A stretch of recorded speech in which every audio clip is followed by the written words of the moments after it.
首款纯血 Xbox 掌机来啦！啊，在我手边的这个就是刚刚发布的 ROG Xbox 掌机 X， 那它是 ROG 掌机或者说是阿赖系列的这个后续产品啊。虽然这个中文名字有点拗口啊，但是你也能明显看出来这是 ROG 与 Xbox 合作的产品。那么这款掌机到底表现怎么样呢？我们今天就来上手体验一下吧。先来做一个尺寸的对比看一下啊。那这个就是 ROG 的 Xbox 掌机 X 的这个尺寸了。你看它的三维呢，其实就和上一代的掌机 X 还有这个 Steam Deck 差不太多啊，都是要比 Switch 2要大一圈的。中间这块屏幕啊，和上一代一样，是维持了7英寸 1080p 120赫兹刷新率，500尼特亮度。那么外观上最明显的一个变化是什么呢？就是它的这个手柄了。你就看看这个圆润的手柄握把，不光尺寸比上一代大了整整一圈，而且造型上也和 Xbox Series 手柄几乎是完全一致啊。和其他掌机对比一下，你应该很明显能看出来，这次 ROG 和 Xbox 是在手柄手感上下了很多功夫的。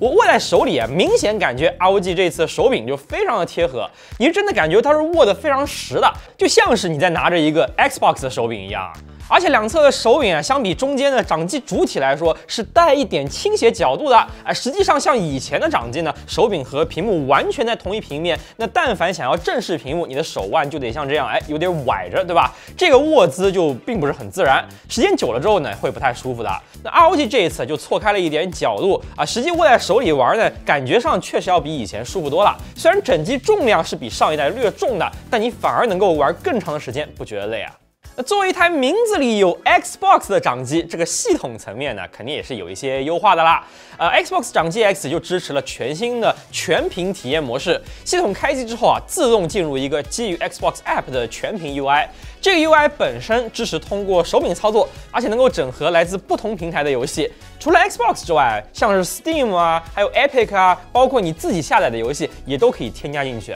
新的奥创智控中心 SE 也一起集成到了 Xbox Game Bar 里，按下 Xbox 西瓜键，一键呼出之后啊，就可以快速的调整性能表现，或者是启动游戏了。操作起来还是很顺畅的，不仅反应灵敏，而且菜单设计也挺合理的，使用几次就可以轻松上手了。简单来说啊，它在系统层面确实是进一步优化了，更像一台专用游戏主机了。当然了，它运行的依然还是完整的 Windows 11的系统，并没有任何的精简啊。那资源占用上面呢，就和上一代也差不多。往好的方面想，就是你完全可以把它当成一台普通的 PC 来用啊。那这一代掌机的散热也有一些变化，性能释放解锁到了最高35瓦。我们拆开后盖可以看到 ，ROG Xbox 掌机 X 更换了新的77叶片、8毫米厚度的风扇啊，不仅提升了散热效率，而且改善了噪音表现。25瓦增强模式下，30厘米处的噪音相比上一代的30分贝降低到了27分贝，明显更加安静啦。游玩一些中低负载的游戏，设置13瓦或者17瓦的功耗墙，你甚至都不太能听到风扇噪音。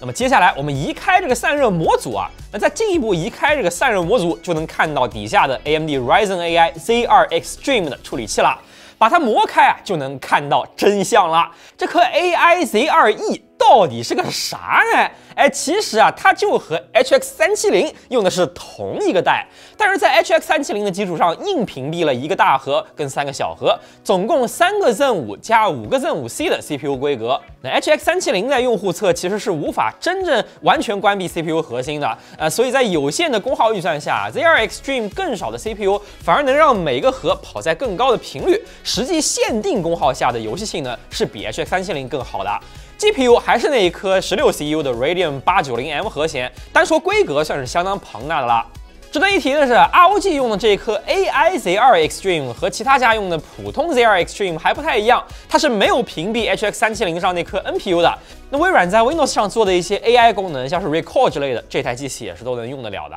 作为一台掌机，性能肯定还是最重要的嘛。那所以就让我们先来看一下跑分好了。先跑一下 CPU， 看一下 Cinebench 223对比前代 ROG 掌机 X 的 Z1 Extreme。那多核成绩上，因为 Z2E 里有5颗 Zen 5C 的关系啊，所以它的成绩相比上一代8个 Zen 4大核的 Z1 Extreme 其实并没有什么优势啊。但是单核性能凭借 Zen 5架构的进步，实打实提升了大约16%，这对于游戏来说还是很有帮助的。R23的循环烤机，隔壁比巴测下来，第一轮是干到了45瓦，往后可以一直维持在平均35瓦的性能释放。那再来看看更重要的 GPU 部分，我们跑了 SunnyMax Still Nomad Lite 的能效。按照我们的惯例，X 轴用主板功耗而非处理器功耗，这样外围和供电也会被考虑进它的能效里。由于 ZR Extreme 的 890M 核显相比 780M 规格更大，频率也更高了，所以 GPU 峰值性能强了17%，算是意料之中啊。但是 GPU 能效上的进步会更明显一些。那基本上 ZRE 在主板25瓦下就可以跑到 ZE 主板50瓦的 GPU 性能。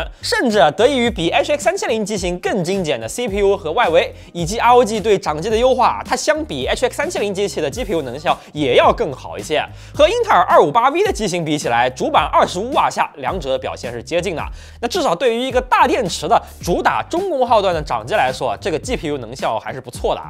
那么是时候来看一点游戏实测啦！先是 Xbox 的看家游戏《极限竞速：地平线5》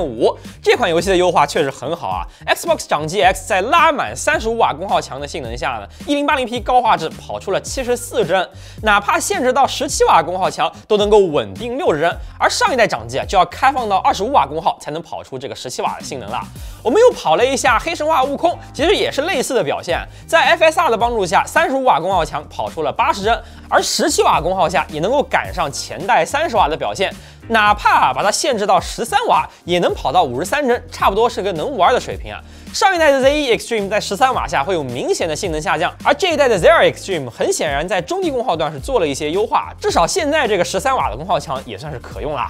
既然中低功耗的表现有提升，那么续航是不是也更长了呢？在黑神话悟空里，大家都跑1080P 分辨率低画质60帧的情况下，ROG 新的 Xbox 掌机 X 在17瓦的设定下是坚持了长达2小时37分钟，而上一代同性能需要25瓦，你就只能跑1小时54分钟了。3A 的游戏续航确实长了不少啊。而在空洞骑士四之歌这样的2D 游戏里，我们手动降低功耗强，让2台机器都能够跑到1080P 60帧。那最终 Xbox 掌机 X 是坚持了5小时56分，相比上一代提升了1小时14分钟，这个续航进步也是比较大的。总体看下来我感觉 ROG 的这台 Xbox 掌机 X 呢，还是挺有竞争力的不管是它的手感散热性能，还有噪音表现，都有比较大的改进。尤其是在这个握把手感上，我觉得目前市面上还没有任何一台能够与之匹敌的产品，这个才叫世人握持啊！那这一台掌机的首发价在没有国补的情况下是定在了6499元，不知道大家觉得这个价格怎么样呢？